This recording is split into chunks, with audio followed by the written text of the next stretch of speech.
Questions? Okay. I have a list of names here, 12 names, and I'm going to ask you some questions. So the apostles? That's funny. All right. Who are these people that I'm going to ask? Yeah. Tell you their names. And where are they now? 12 to 13 years after the Master Settlement Agreement. So, first, Mike Moore. Mike Moore is out of politics. He left politics in 2004. I speculated that when at some point he became disillusioned, or perhaps he just had too much money from the arbitration agreement, or he decided on private practice, or all of the above. Who knows? In any case, I do know that he has a private practice, and probably like all Ole Miss boys, they make a lot of money. I don't know. And who he is, obviously, he is what he is, and if you look in Wikipedia, you'll find out he's quite an outstanding person who got Lawyer of the Year in 1997 for being such a good lawyer. Okay, number 2, Bozeman.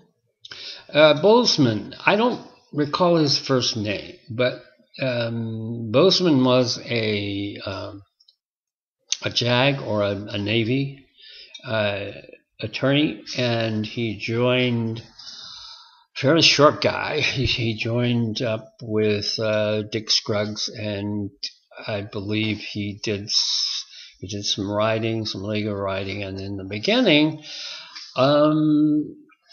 what I really wanted to do is to give some information in terms of what was out there, and I did that to Bozeman, days upon days of what I considered was part of my so-called job.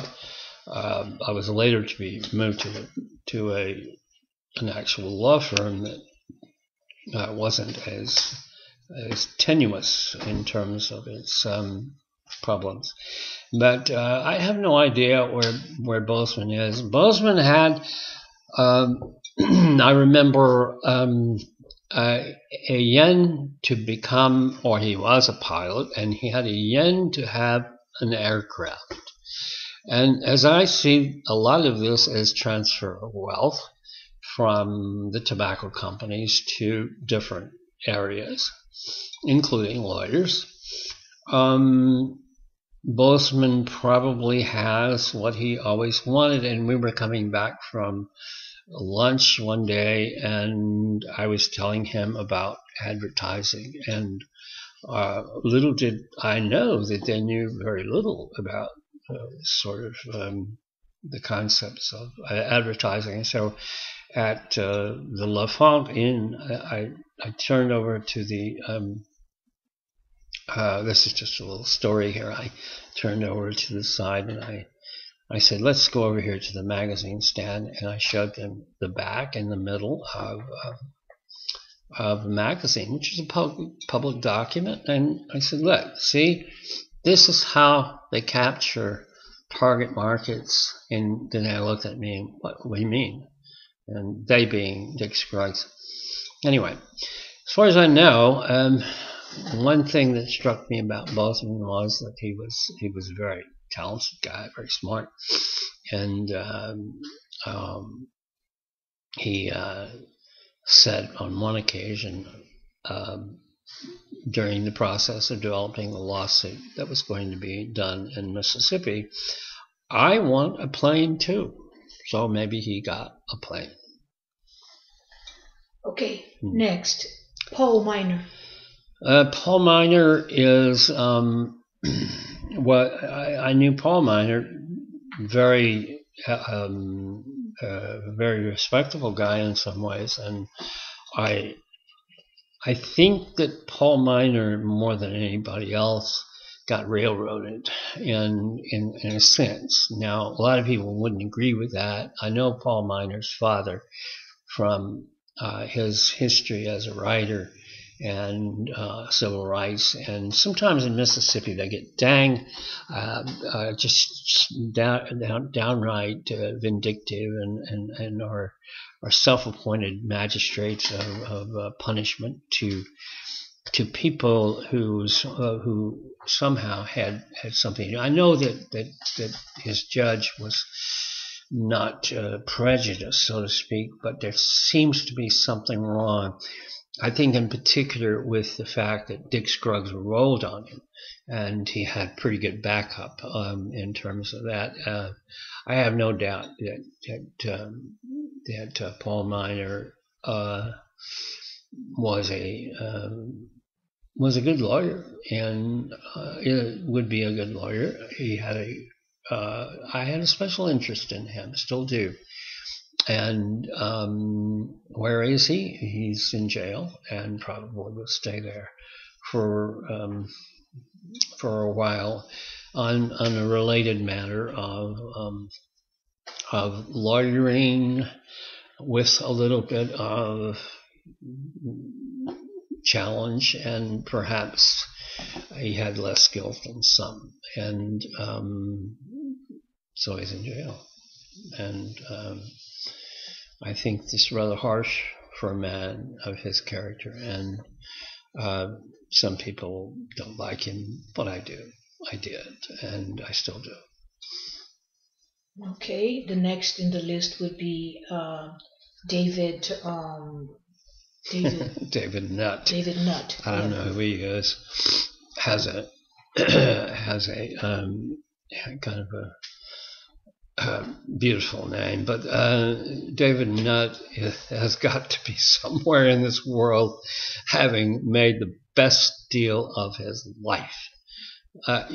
Dick Scruggs starts off, and the first thing I ever said to him was, how much money do you have in the treasury? Knowing that tobacco had about $60 million in just a daily flush. Well, it is a flush fund, really. And Nutt got put in $2.5 million, as I understand, and he got back, is getting back on a daily, on a monthly, yearly, whatever basis, something along the lines of $500 million. He's good for, if you cut that down and you know how you can deal with it. I imagine he's doing okay. I don't know him. Okay. What about Ron Motley? Ron Motley is enough. I never met Ron Motley. I only knew that he was a bitter man in many ways, and he had a lot to say. He was supposed to be a great litigator. That says something in and of itself. I don't think that he would hold his own with David Bernick, though. Maybe questionably. I don't know where he is. He's got boats and airplanes and everything else. I do not believe his story whatsoever, and I do believe that he read my book, which was not supposed to be read back in '94. And there are things that I think that I don't really know about the man, so I'm going to guess maybe he's in the Aegean Sea somewhere, enjoying some fruity wine. Who knows? Okay. What about the Castanos? The Castanos were actually a breeding group of lawyers which were intending upon class action, and they were really contributories to a lot of funding in this in the tobacco project as it progressed. And I know that one particular Castano member, J.D. Lee, put in a little bit of money and brought down $10 million. After suing, I think it was Ron Motley. I don't know. No. Okay. What about Trent Lott? It's an interesting story. It's hard to take the former Senate leader and not have some relationship with the fact that I met with Dickie on a regular basis, and often Dickie would like to hold up a little note that said Trent Lott.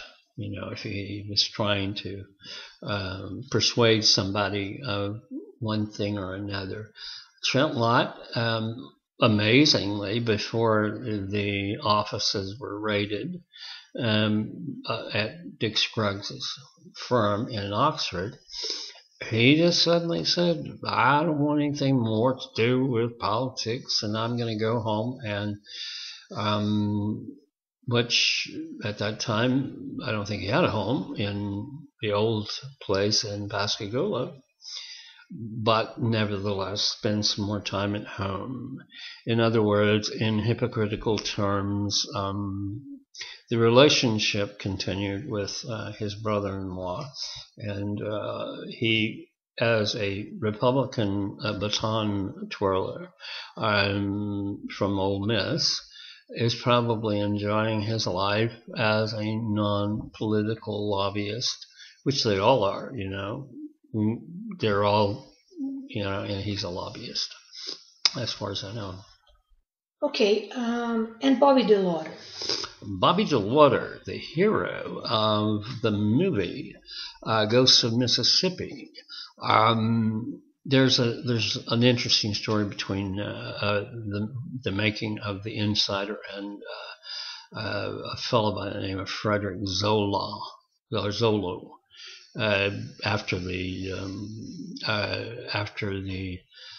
the pickings were made, Zolo becomes interesting. But Bobby DeLauder went to jail, lost his judgeship. Now I don't know where he is. I didn't know him at the time either, other than from the movie. Okay, and Don Barrett. Don Barrett is assumedly still practicing in his place in Lexington, Mississippi, which is where my mother was also, knew his father, and just had her. She lived on the dusty side of life and didn't have as much clout as the lord of the realm, so to speak. Okay, and where do you think Fox DeMoisy is? I have no idea. I mean, honestly, I haven't spoken with Fox in years, and that is not a matter of I just haven't had reason to, and I would imagine he's still practicing his form of law in Louisville, Kentucky, although at one time he threatened to give it up. I don't know. Okay, and number 11 and 12 would be Dickie Scruggs Law Firm and Dickie Scruggs. Well, I'll get to Dickie Scruggs in the long run. He had two law firms. One, he just was down on the coast in the Pascagoula area, and that was dissolved, I think, for economic reasons. And he opened, and this was a big mistake, I think, opening a law firm in Oxford, Mississippi. I've had the pleasure of having a business, so to speak, in Oxford, Mississippi. As far as I know, Dick Scruggs is still involved in his serving his time for earwigging, but should be out not too many years away. That's it. That's all? That's all. Okay.